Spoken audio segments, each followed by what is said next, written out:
I stood in the doorway of my childhood home on Christmas Eve, watching my mother hand a thick manila envelope to my brother Derek. The same envelope I'd seen in her safe 2 months ago, the one with my name on it. "This is yours now," Mom said, her voice steady. "Your sister doesn't deserve it." I felt the cold December air bite at my neck. Through the window, I could see relatives gathering in the living room, unaware of what was happening in the study. Derek's wife, Vanessa, stood beside him with that smug smile I'd grown to hate over the past year. "Mom," I said, stepping into the room. "What are you doing?" She didn't even flinch. Just turned to me with eyes that had grown cold over the months since Dad died. "Meredith, I thought you weren't coming until dinner." Clearly. I looked at Derek, who at least had the decency to avoid my gaze. "That's my inheritance. Dad left that for me." "Your father left me in charge of the estate," Mom said. "And I've decided Derek needs it more. He has a family. He has responsibilities." I laughed, but there was no humor in it. Derek has a gambling problem and a wife who spends money faster than he can lose it. Dad knew that. That's why he set up the trust the way he did. Vanessa stepped forward. "How dare you? We've been taking care of your mother while you've been off playing career woman in New York. We deserve this." "Taking care of her?" I felt my hands shaking. "You moved into the guest house rent-free. You've been driving Dad's car. You convinced Mom to pay off your credit cards twice in the last 6 months. That's enough," Mom said. "I've made my decision. Derek gets the inheritance. You've always been self-sufficient. You don't need it." I stared at the envelope in Derek's hands. Inside was the deed to Dad's commercial property in Charlotte, worth approximately $1.8 million. Dad had built that business from nothing. He'd told me 100 times it was meant for me, that I'd understand what to do with it. "Mom, Dad had a will. He had legal documents. You can't just change them because Derek's been whispering in your ear." "I'm your mother," she said. "And this is final. If you can't accept it, you can leave." I looked around the study. Dad's books still lined the shelves. His reading glasses sat on the desk where he'd left them the day before his heart attack. He'd been a lawyer for 37 years. He knew how to protect his assets. He knew how to protect me. "Fine," I said. "I'll leave. But this isn't over." Derek finally spoke. "Mare, don't be dramatic. Just accept it. Mom's right, you're doing fine on your own." I walked out without another word. In the living room, Aunt Carol asked if everything was okay. I smiled and said I wasn't feeling well, that I needed to go. I hugged my grandmother, kissed my younger cousin, and walked out into the snow. In my car, I sat for 10 minutes, just breathing. The snow was falling harder now, covering the windshield in a blanket of white. I could see the warm glow of the house through the windows, could hear the faint sound of Christmas music. Everyone inside was laughing, celebrating, completely unaware that my entire world had just shattered. I thought about Dad, about the last conversation we'd had before he died. We'd been sitting in his office, the same office where Mom had just betrayed me, and he'd held my hand. "Meredith," he'd said, his voice weak from the medication. "I need you to promise me something. When I'm gone, take care of your mother. But don't let anyone take advantage of you. Not even family. Especially not family." At the time, I thought he was just being paranoid. Dad had always been protective, always thinking 3 steps ahead. It was what made him such a good lawyer. But now, sitting in my car with snow falling around me, I realized he'd known exactly what was coming. Then I pulled out my phone and called Robert Chin, Dad's oldest friend and his former law partner. "Meredith," he answered. "Merry Christmas Eve." "Robert, I need to know something. Dad's will, the trust he set up for me. Can Mom really override it?" There was a long pause. "She told you she was giving it to Derek?" "Just now." Handed him the envelope right in front of me. "That woman." Robert sighed. "Listen to me carefully. Your father knew your mother had been acting strangely since his diagnosis. He came to me 8 months before he died and made some changes. Changes your mother doesn't know about." My heart started pounding. What kind of changes? The kind that protected you. Meet me at my office tomorrow morning. 10 o'clock. I have documents you need to see. Tomorrow is Christmas. I know. This can't wait. 10 o'clock, Meredith. Don't tell anyone you're meeting me. I barely slept that night. I stayed at a hotel instead of the house, unable to face going back. My phone buzzed constantly, texts from Derek saying I was overreacting, from Mom saying I was being selfish, from Vanessa calling me ungrateful. I ignored all of them. Instead, I lay in the dark hotel room and let myself remember. Dad teaching me to ride a bike in the driveway. Dad at my high school graduation, tears in his eyes. Dad walking me through my first legal brief when I was in law school, showing me how to think like a lawyer. Always have a backup plan, Mare, he'd told me. Always protect yourself. Because when things go wrong, you need to be ready. Derek had never understood Dad the way I did. Derek had always been more like Mom, emotional, impulsive, easily influenced. Dad had loved him, but he'd never trusted him with anything important. I used to think that was harsh. Now I understood it was just realistic. At exactly 10 o'clock on Christmas morning, I walked into Robert's office. He was waiting with coffee and a file box. Your father was a brilliant man, Robert said, setting the box on the conference table. He saw this coming. Not the specifics, but the possibility. He knew Derek had problems. He knew Vanessa was manipulative. And he was worried about your mother. Worried how? He suspected she was developing early-stage dementia. Small things at first, forgotten conversations, confusion about dates, mood swings. He had her evaluated without her knowledge. The doctor confirmed early cognitive decline. I felt my stomach drop. She's sick. She is. And your father knew Derek and Vanessa would take advantage of that. So he restructured everything. Robert opened the box and pulled out a folder. This is the real trust. The one your mother has is a decoy. I stared at the documents. A decoy? Your father created 2 sets of papers.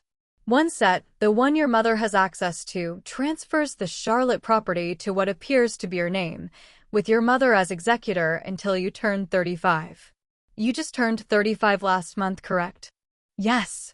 The real documents transfer the property to an irrevocable trust managed by myself and 2 other trustees. Your mother has no access. Neither does Derek. The property has been generating rental income for 3 years, all deposited into a secured account. As of yesterday, that account has approximately $340,000 in it. I couldn't breathe. Dad did all this? He did. And there's more. Robert pulled out another folder. Your father suspected Derek might forge your mother's signature on various documents. So he had everything notarized with biometric verification. Any transfers of the property require not just signatures, but fingerprint and retinal scans from both you and me. So the envelope Mom gave Derek is worthless. It's a copy of the decoy deed. Even if Derek tries to file it, it will be rejected. The real deed has already been recorded with the county, with all proper biometric security in place. I sat down hard. Derek doesn't know any of this. Nobody does. Your father wanted it that way. He said if your mother and Derek thought they had control, they'd show their true colors. And then you'd know who really cared about you. That's why he told me the property was mine. He wanted to see what they'd do. Robert nodded. He also instructed me to gather evidence of any financial exploitation. With your permission, I'd like to show you what we've found. For the next 2 hours, Robert laid it all out. Bank statements showing Mom's account being drained systematically over 18 months. Credit card charges Vanessa made on Mom's cards, designer handbags, spa treatments, jewelry. Checks Derek wrote to himself from Mom's checkbook, each one slightly larger than the last, testing to see how much he could get away with.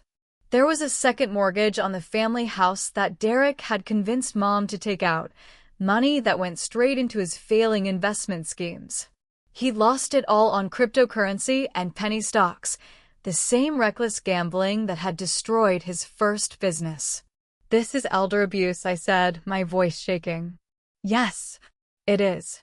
Your father anticipated it.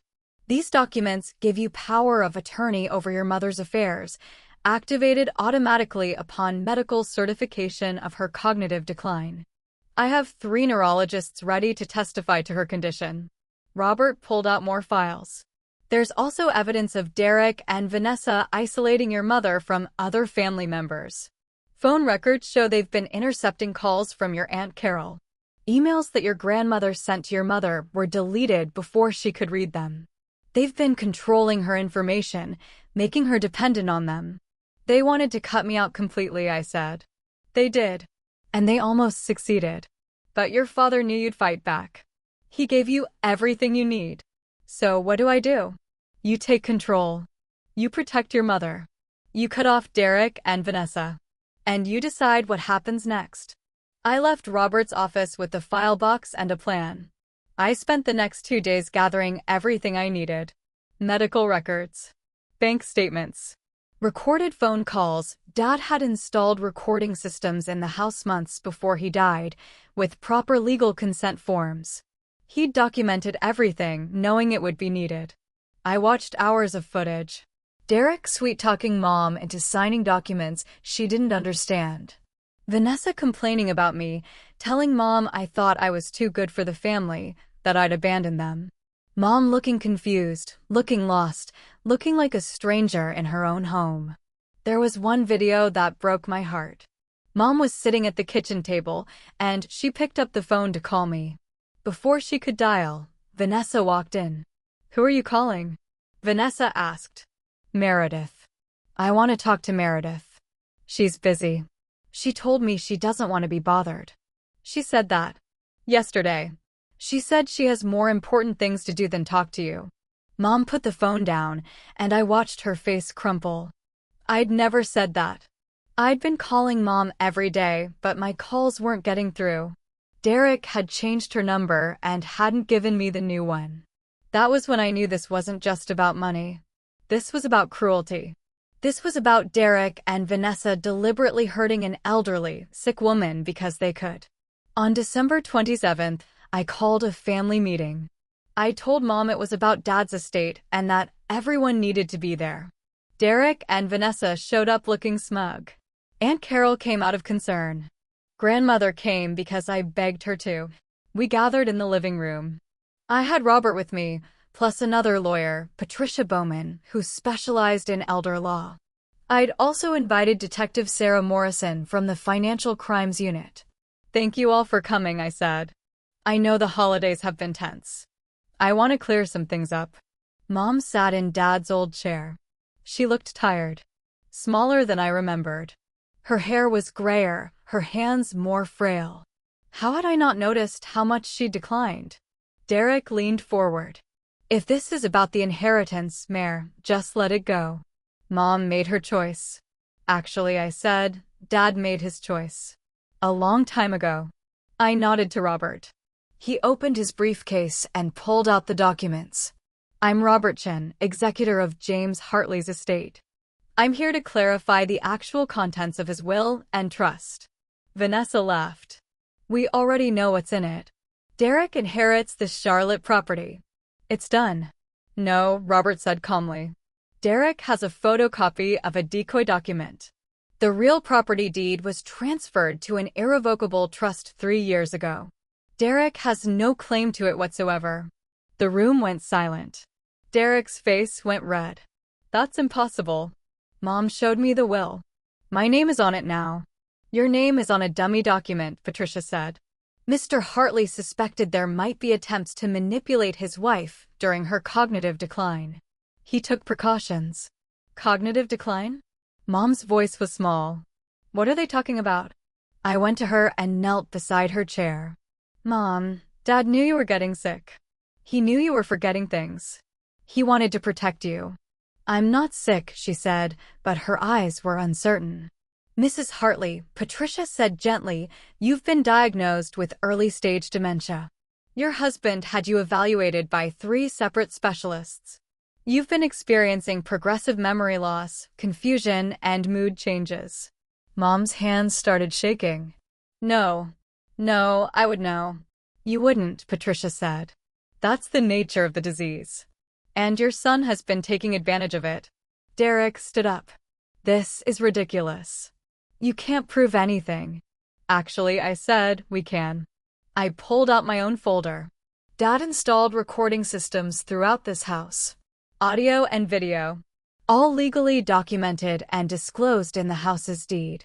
For the past 18 months, every conversation in this house has been recorded. Vanessa's face went white. We have footage of you, I said, looking at Derek, convincing Mom to sign checks. To take out a second mortgage. To change bank account access.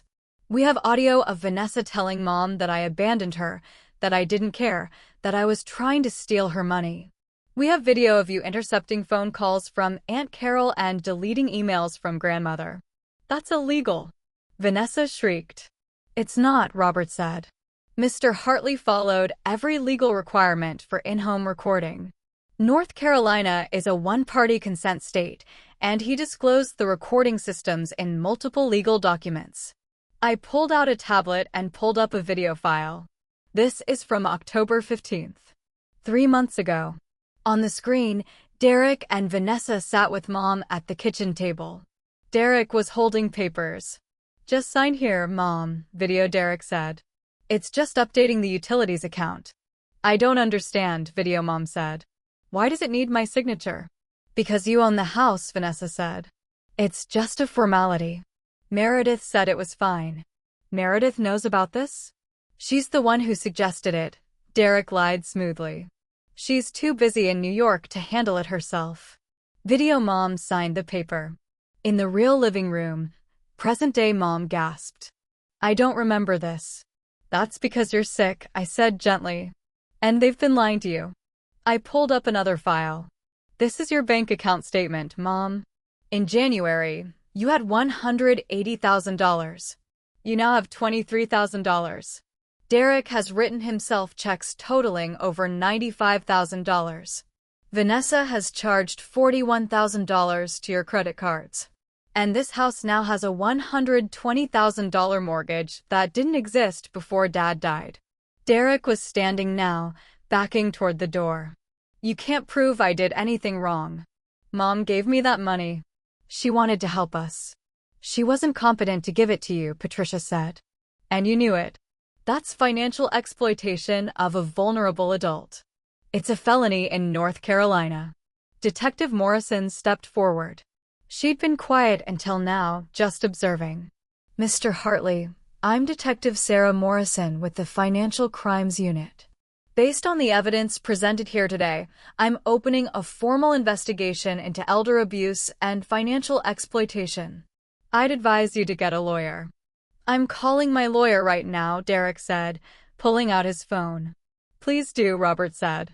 We've already filed a petition for emergency guardianship over your mother. As of this morning, Meredith has temporary power of attorney. All accounts have been frozen. The second mortgage has been challenged as fraudulent. And we've filed a police report for elder abuse. Derek looked at Mom. Tell them you wanted to help me. Tell them I didn't do anything wrong. Mom was crying. I don't know. I don't remember. I don't understand what's happening. That's exactly the point, I said. You're confused. You're sick. And instead of helping you, Derek drained your accounts and tried to steal my inheritance. Vanessa grabbed her purse. We're leaving. You're all crazy. If you leave, Patricia said, you'll be served with papers at your home. You're both being sued for financial exploitation and fraud. The district attorney is reviewing the case for criminal charges. You can't do this, Derek said, but his voice was shaking now. She's my mother, too. I have a right to be here. You lost that right when you stole from her, I said. When you isolated her. When you lied to her about me. When you used her illness to manipulate her. Aunt Carol spoke up for the first time. Derek, how could you? She's your mother. I didn't do anything, Derek said. Meredith's making this up because she's jealous. She always had to be Dad's favorite. She couldn't stand that Mom chose me. Mom didn't choose you, I said. Her disease chose you. Because you were there, and you were willing to lie, and she couldn't tell the difference anymore. They left anyway, Derek practically running. Vanessa's heels clicked frantically across the hardwood floor. Through the window, I watched them speed away in Dad's BMW, the car they'd claimed Mom had given them. After they were gone, I sat with Mom. Grandmother held her hand. Aunt Carol made tea. Detective Morrison took statements from everyone. I'm sorry, Mom whispered. I'm so sorry. I didn't know. I thought I was doing the right thing. I know, I said. This isn't your fault. You're sick. And I'm going to take care of you. Your father knew, she said. Didn't he? He knew I was getting worse. He knew. And he loved you. That's why he protected us both. I don't remember so many things, Mom said. Sometimes I wake up and I don't know what year it is. Sometimes I look at Derek and I can't remember if he's my son or my brother. I've been so scared. Why didn't you tell me? Derek said you were too busy. He said you didn't want to deal with it. He said I was fine, that it was just normal aging. I held her hand. I'm not too busy. I'm never too busy for you. And you're not fine. But you will be. I promise. Over the next few weeks, everything unfolded exactly as Robert had planned. The court granted me full guardianship over Mom. The second mortgage was deemed fraudulent and voided. The bank had failed to properly verify Mom's competency before approving it. Derek and Vanessa were ordered to repay every cent they'd taken. When they couldn't produce the money, Derek had lost it all, and Vanessa had spent it. Liens were placed on everything they owned. Derek's failing business. Vanessa's car. Their credit cards were maxed out, their bank accounts empty. They'd burned through $136,000 in 18 months and had nothing to show for it. The district attorney charged them both with exploitation of a disabled adult. Derek took a plea deal, 5 years probation, full restitution, mandatory counseling, and a permanent restraining order keeping him from Mom. He was also required to attend gambling addiction treatment. Vanessa fought the charges and lost. She got 2 years in prison. During the trial, more evidence came out. She'd been planning this for years, had married Derek specifically because she thought he'd inherit money. She'd researched Dad's assets, estimated the value, and calculated how much she could extract before anyone noticed. She'd pushed Derek to isolate Mom, to take more and more money, to move faster. The gambling losses that Derek claimed destroyed the money? Half of it was actually in a secret account Vanessa had set up in the Cayman Islands. She was planning to divorce Derek and disappear with the money. The prosecution found everything. Vanessa ended up with 5 years instead of 2, and the hidden money was recovered and returned to Mom's estate. Mom moved into a memory care facility called Meadowbrook in February. It broke my heart, but she needed professional help I couldn't provide while working in New York. The facility was beautiful, more like a boutique hotel than a nursing home. Private rooms, art therapy, music programs, a garden where residents could walk safely. I visited her 3 times a week, driving down from New York every weekend. Sometimes she knew me immediately. Sometimes she called me by my childhood nickname. Sometimes she thought I was her sister. And sometimes she looked at me like I was a stranger. But she was safe. She was cared for. She was on medication that slowed the progression of her disease. She had friends there, other residents who didn't mind when she forgot their names or repeated the same stories. The Charlotte property continued generating income. The tenants were good people, paid on time, took care of the building.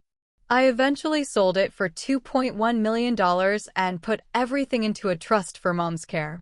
The memory facility cost $8,000 a month, but she'd be taken care of for years. Whatever was left when she passed would go to Alzheimer's research. In April, I was cleaning out the house, preparing to sell it. In Dad's desk, I found one more envelope. My name was on it in his handwriting. Inside was a letter. Meredith, it read. If you're reading this, then everything went according to plan. I'm sorry I had to put you through this. I'm sorry I couldn't protect your mother from this disease, or you from the pain of what Derek became. But I knew you were strong enough to handle it. You always were. You got that from me, I think. The ability to see the worst coming and prepare for it. Some people think that's cynical. I think it's practical. Your mother is sick, and that's not her fault. She's going to forget you someday. She's going to fade away piece by piece, and there's nothing anyone can do to stop it. That's the cruelest part, not that it happens, but that it happens slowly enough that you have to watch. Derek is weak, and that's not your burden to carry. I don't know if he was always this way or if life made him this way. I don't suppose it matters.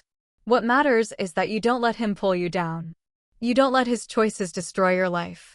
I've given you the tools to protect yourself and your mother. Use them. Be ruthless if you have to. The law is on your side, and I made sure of that. Take care of yourself. Build something good. Find someone who deserves you. Live the life I always knew you'd live, the one where you're brave and strong, and you don't let anyone make you small. And know that I was always, always proud of you.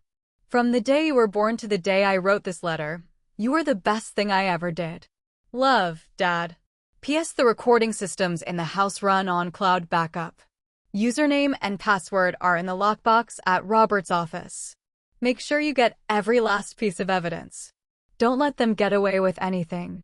I sat in his empty office and cried for an hour. The house was almost empty now, most of the furniture sold or donated.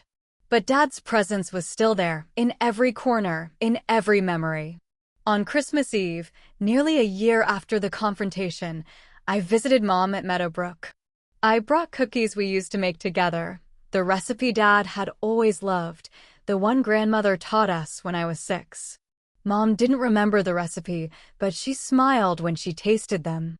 "These are good," she said. "Did you make them?" "We made them together," I said. "A long time ago." She patted my hand. "You're a good daughter. Your father would be proud." "I hope so." "I know so," she said. And for just a moment, her eyes were clear. "I'm sorry about what happened. I wasn't myself." "I know, Mom. It's okay."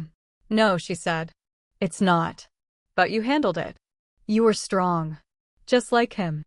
We sat together in comfortable silence, eating cookies and watching snow fall outside the window. The same kind of snow that had been falling that night a year ago when my world fell apart. But I wasn't broken. Dad had made sure of that. Derek sent me an email that week. It was short, "I'm sorry. I know it doesn't change anything, but I'm sorry. I was desperate and stupid. I let Vanessa convince me we deserved it. I hope someday you can forgive me." I didn't respond. Maybe someday I would. But not yet. The wound was still too fresh, the betrayal still too raw. Vanessa sent nothing. From what I heard, she divorced Derek from prison and moved to Arizona after her release. She'd served 3 years of her 5-year sentence and got out early for good behavior. I didn't care enough to confirm it. The house sold in February for $485,000. I split the proceeds between Mom's Care Trust and a college fund for my younger cousins, Aunt Carol's kids, who were good people and deserved a chance. Grandmother moved into a retirement community in Asheville, where Aunt Carol could visit her daily.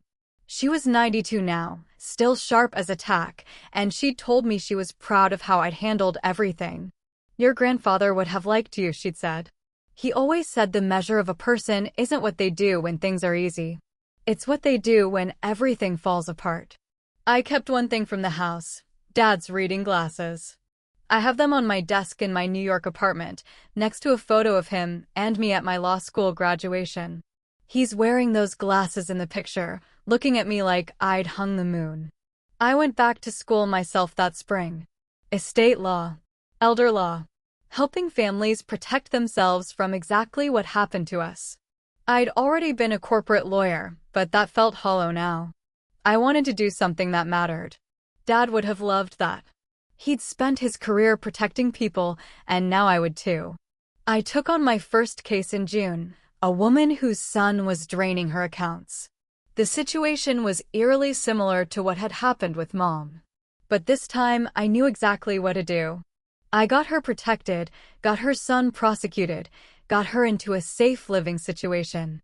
She thanked me with tears in her eyes. "You saved my life," she said. "Someone did the same for me," I told her. "I'm just passing it on." Sometimes, late at night, I think about that Christmas Eve. About standing in the doorway watching Mom hand Derek that envelope. About the cold rage I felt, the betrayal, the shock.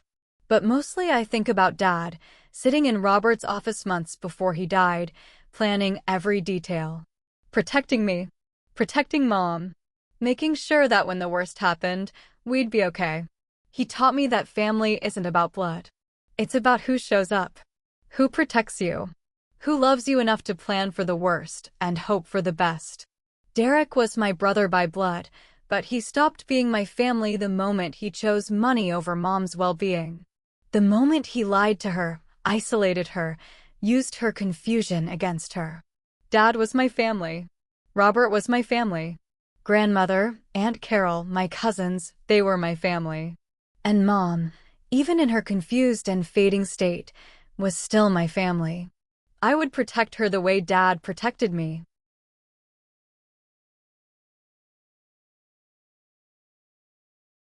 I would visit her 3 times a week until the day she didn't remember my name. I would hold her hand when she was scared. I would make sure she was never alone. That's what family does. If you're dealing with something similar, if you're watching someone you love decline while others take advantage, document everything. Get legal help immediately. Don't wait until it's too late. There are laws designed to protect vulnerable adults. Use them. Find a lawyer who specializes in elder law. Get medical evaluations. Set up recording systems if your state allows it. Create paper trails. Save every bank statement, every credit card bill, every suspicious document. And if you're the person doing the taking advantage, know this. Eventually, someone will catch on. Eventually, there will be consequences. Paper trails don't lie. Bank records don't lie. And the people you hurt will remember. I walked away from that Christmas Eve with nothing but betrayal. But Dad had already given me everything I needed, the truth, the tools, and the strength to fight back. That was the real inheritance. And it was worth more than any property could ever be.